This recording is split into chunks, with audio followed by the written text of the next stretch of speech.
Hi, I'm Tia with Badass Therapy, and this is video 1 of 6 about cues of safety and danger and how we respond to them. And so this is based on a training by Deb Dana that I completed as part of the Safe and Sound Protocol, right? Because the Safe and Sound Protocol works on those middle ear muscles in order to help us for how much we are tuning to sounds of danger and how much we're tuning to sounds of safety. And so part of what she was talking about was how our bodies do that.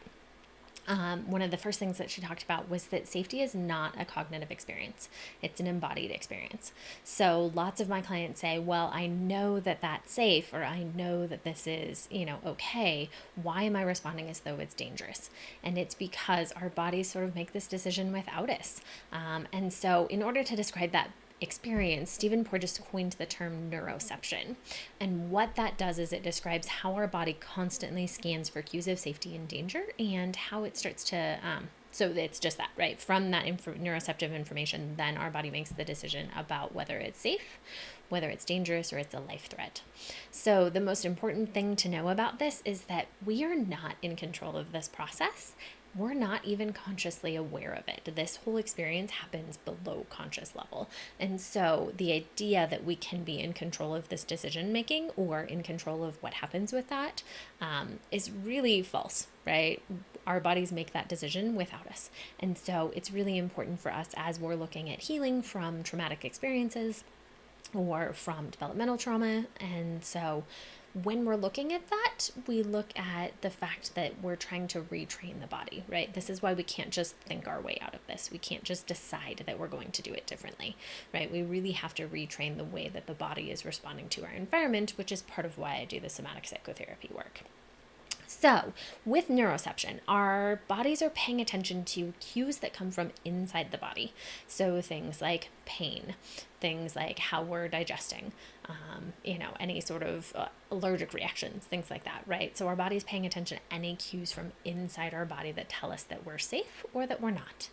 It pays attention to the environment around us, right? So, is my dog barking? Is there something that I see, right? Do I see something that makes me think maybe it's a snake, right? So those are the things that we're looking at around us. And so it also looks for cues in the relationships between us and others, right? So how are others interacting towards us? How are we interacting towards them? And so it has these 3 very distinct areas that it's paying attention to that tell us with safety, right? So for therapy, it gives us an opportunity to practice feeling safety with another person. This is once we trust our therapist, right? Once we get to know our therapist. And so, that's part of what therapy does for us. It gives us this repeated experience of feeling safe with another person. So our bodies look for cues of safety, danger, and life threat. So, the important thing about this is that our bodies decide whether something is dangerous or a life threat without our input, right? So, some clients talk about, why did I go into freeze? Why did I go into fight or flight? I wish I could change that. Freeze is the one that I hear most typically from people, that they say, I don't like that I freeze when things are stressful. The catch is that your body decides that without your input. And so its responses to each of those things looks different. So part of the reason that I'm sharing this is I just want folks to be more gentle with themselves for how they respond to stressors, and to recognize that it is difficult because you're trying to override your body's natural programming that's designed to keep you alive. So whether your body decides that it's safe, it's dangerous, it's a life threat, that information helps you decide if it's safe to interact with other people, if it's safe to explore new possibilities, or whether we have to increase our reactivity and we have to reinforce our habitual survival patterns. So, if things are safe, right, I'm going to be out there, I'm going to be talking to new people, I'm going to be trying new things, I'm going to be excited about new things. If it feels unsafe, then I'm going to be more reactive, right? I'm going to be jumpier. I'm going to be, moving away from people faster. I'm going to be, jumping away from the stove faster. And so when we have more of those times that life feels dangerous, it reinforces that, I need to avoid this situation that's dangerous. So one of the other things that's interesting is that we're also constantly sending cues to other people about whether we are safe to interact with. Now, Deb Dana didn't talk about this, but it is information that I know from previously, is that our vagus nerve controls the muscles in our face in our vocal cords. And so part of what happens when there's that person that you just don't like, part of the challenge that comes up with that is that their facial muscles are changing or their vocal cords are changing in ways that communicate to us that they are not safe. They're not a safe person to be around. And so when you just don't like somebody, sometimes it's because you're picking up on those like facial muscles, you're picking up on those vocal cords.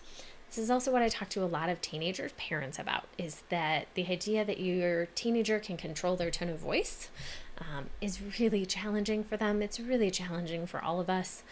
My only tip for that is that the more you're able to calm your body, regulate your system, right? So take some nice deep breaths. That is really one of the only ways that you can really control your tone of voice. It's super challenging. One of the other things that Deb Dana talked about was that we all have different responses to the same stimulus. And so this is really fascinating from the idea that, I see a strawberry and it freaks me out because I had some horrible reaction to a strawberry as a child, right? You see a strawberry and you're like, ooh, that's delicious. And so for each of us, that changes over our lifetime also, right? We don't always respond to the same stimulus. If we've had intense experiences, we're more likely to respond to them in a certain way. And so, a lot of what I do in therapy is I help people figure out what is the stimulus that's happening in your environment or in your life, right? In your body, in your environment, in your relationships with others that is cueing this particular survival response, this particular way of interacting with people that feels safer.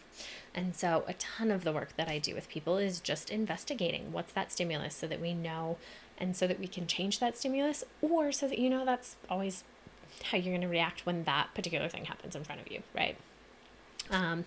One of the other ideas she talked about that I loved was that being safer does not necessarily make us feel safer. For so many of my clients, that's what I see, right? Even though the environment is safe, even though they know that the environment is safe, there's always things that are still cueing them to feelings of danger.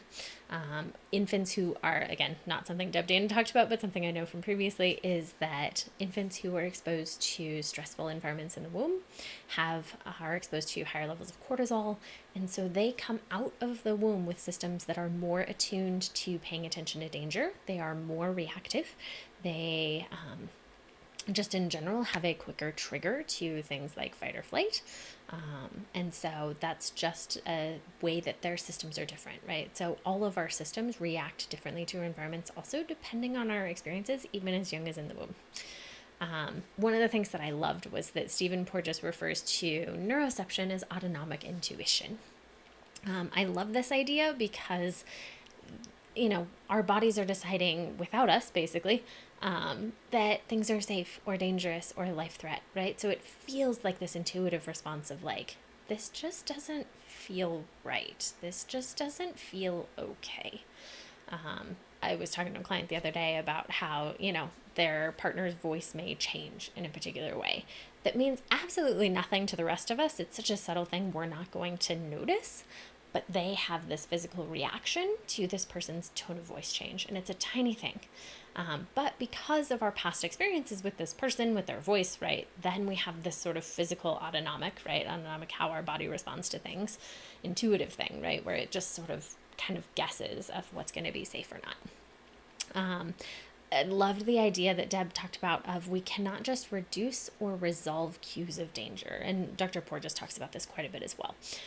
That we also have to actively experience cues of safety, right? So it's not enough that my environment just doesn't have any, cues of danger.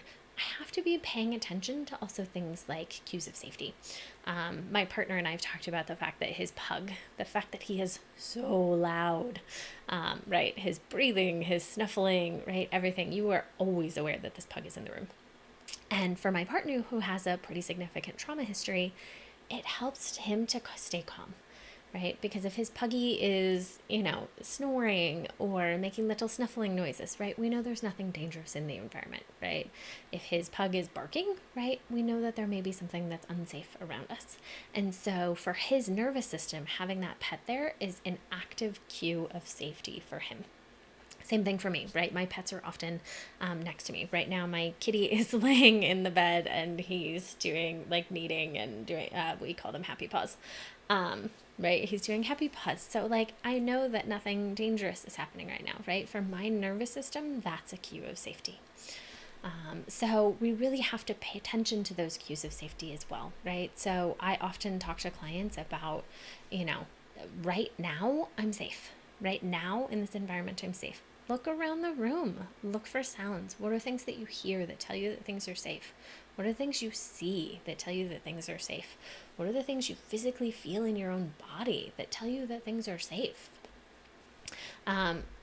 Deb Dana also talked about the idea that the cues of safety don't have to outnumber the cues of danger. The cues of safety have to outweigh the cues of danger, right? So I might hear something outside that, is kind of a bang, but my kitty is in here very happily, needing the bed. And so for me, the fact that he is responding that way, the fact that my dogs are not barking, right? So there's maybe two of those, but maybe I've repeatedly heard this loud banging outside. And so, the cue of safety of my pets just has to outweigh the cues of danger outside. It doesn't have to be more of them, right? Maybe just my cat is enough to outweigh the repeated sounds of, last night it was fireworks. And so it just has to be intense enough that your body decides that this is safe. One of the other things she talked about was that the idea that when the information we receive from our various systems doesn't match, so the information that I get in my body, the information that I get in the environment, the information that I get in my relationships, when that information doesn't match, we see one of two responses. Either we get super hypervigilant, meaning we're really jumpy, we're paying attention to the, any tiny noise, we're not settling, we're, really paying attention and scanning for cues of safety. And we really, really struggle with coming down, even in safe environments, because we get stuck in this protective response, right? I always have to be on edge. I always have to be ready. I always have to be prepared in order to protect myself. Or we see that people don't react to defend themselves, even in risky environments, because they've become dulled, they've become unaware of their surroundings, right? We can only live in this hyped up, edgy place for so long. And so being able to just kind of check out. And so the problem is when we get stuck in those places or when the information doesn't match, we get to this place where like we're not responding to our environment, right? We're responding to our history, we're responding to what we expect things to do, but we're not responding to what's happening around us because, right, in that instance, right, the information in my body is telling me everything is dangerous, right? But the information in my environment or the information in my relationships shows that it's safe. And so we struggle when we get these different ideas that are sort of stuck. When we end up sort of dulled, we may also end up going into risk-taking behaviors, right? Because we are not responding to the cues of danger around us. We are not responding as though they are things we have to protect ourselves from. So one of the questions that she shared that I really loved, particularly for people who are recovering from trauma and are starting to try to figure things out, right, is asking yourself this question: in this moment, in this place, with this person that I'm interacting with, is my level of response what's needed? And so I really love this idea because this helps us to really consciously check into those cues, right? What are the cues of danger around me? What are the cues of life threat? What are the cues of safety, right? So I really work with clients on intentionally paying attention to cues of safety, right? So if in this moment, in this place, with this person, this level of response is not needed, what tells me that, right? What helps me to know that?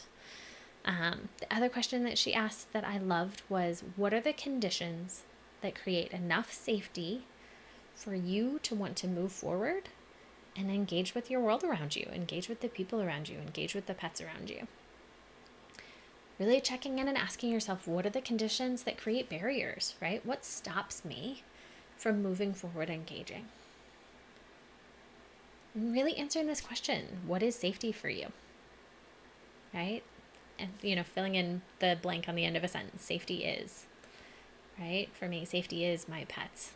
Safety is my home, right? Safety often for me is working with clients, right? I often feel very safe working with clients. it's really just looking at those questions for you. So this is, again, split up into separate sections. This is section 1 of 6. We're going to head on to section 2 of 6, which is about cues of danger. So thank you so much for joining me, and I hope you decide to join me for the next video as well.